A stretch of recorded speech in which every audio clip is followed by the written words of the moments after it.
Sudan, जो Africa का सबसे बड़ा देश होने के बावजूद 2011 में उसके दो टुकड़े हो गए। 1956 में ये देश आजाद हुआ, लेकिन आजादी के एक साल पहले से ही वहाँ सिविल वॉर शुरू हो गई। वर्ल्ड फूड प्रोग्राम के मुताबिक सूडान में 24 मिलियन से ज्यादा लोग फूड शॉर्टेज का शिकार हो चुके हैं, जो सूडान की हाफ पॉपुलेशन है। वहाँ सिविल वॉर आज से नहीं बल्कि बहुत पहले से चल रही है।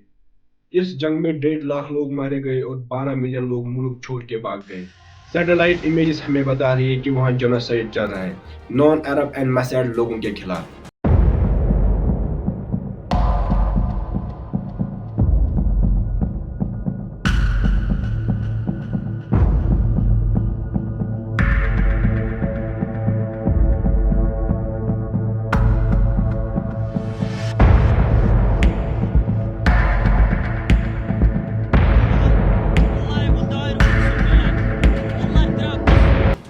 1958 में वहाँ के एक जनरल ने, जिसका नाम जनरल अबूद था, उसने उस वक्त की इलेक्टेड गवर्नमेंट के खिलाफ मिलिट्री कूप कर दिया और सत्ता पे कब्जा कर लिया।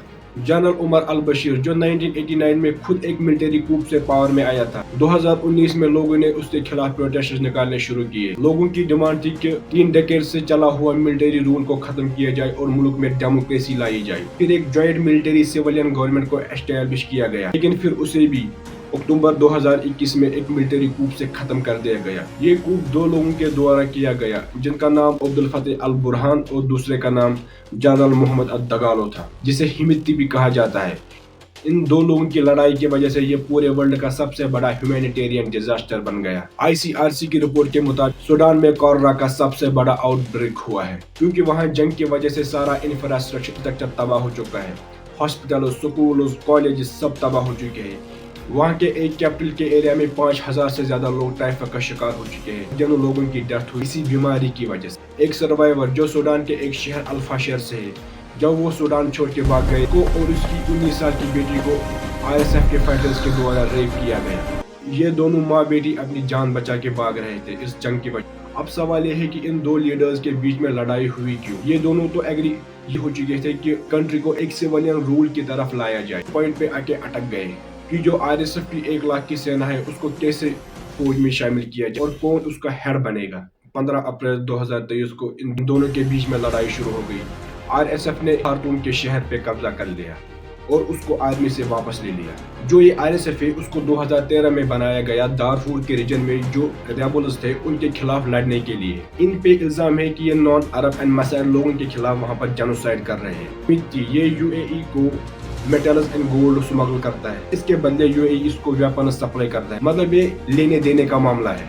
सूडान के सेंट्रल बैंक ने अपना डाटा शो किया, जिसमें 2025 के पहले हाफ में UAE ने 90% गोल्ड सूडान से एक्सपोर्ट किया और ये ऑफिशियल डाटा है। दुबई पूरे वर्ल्ड का सबसे बड़ा गोल्ड मार्केट का हब है। FATF ने UAE को 2022 से लेकर 2024 तक FATF की ग्रे लिस्ट में इसको शामिल किया गया था। UAE ने 30 टन गोल्ड डायरेक्टली सूडान से इंपोर्ट किया है, 27 टन इजिप्ट से, चैड से 18 टन और लीबिया से 9 टन गोल्ड इंपोर्ट किया है।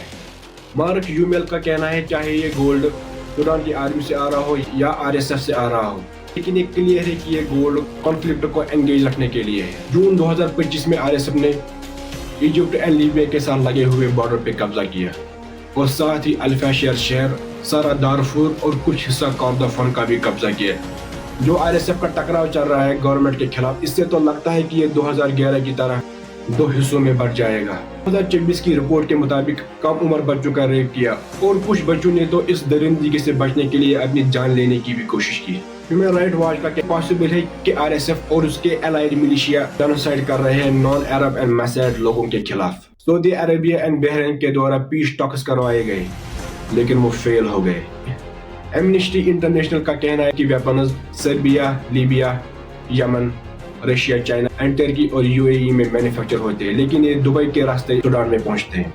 ईरान सूडान की आर्मी को वेपन सप्लाई करता है, लेकिन सारी पार्टियां इन एलिगेशन से डिनाई करती है।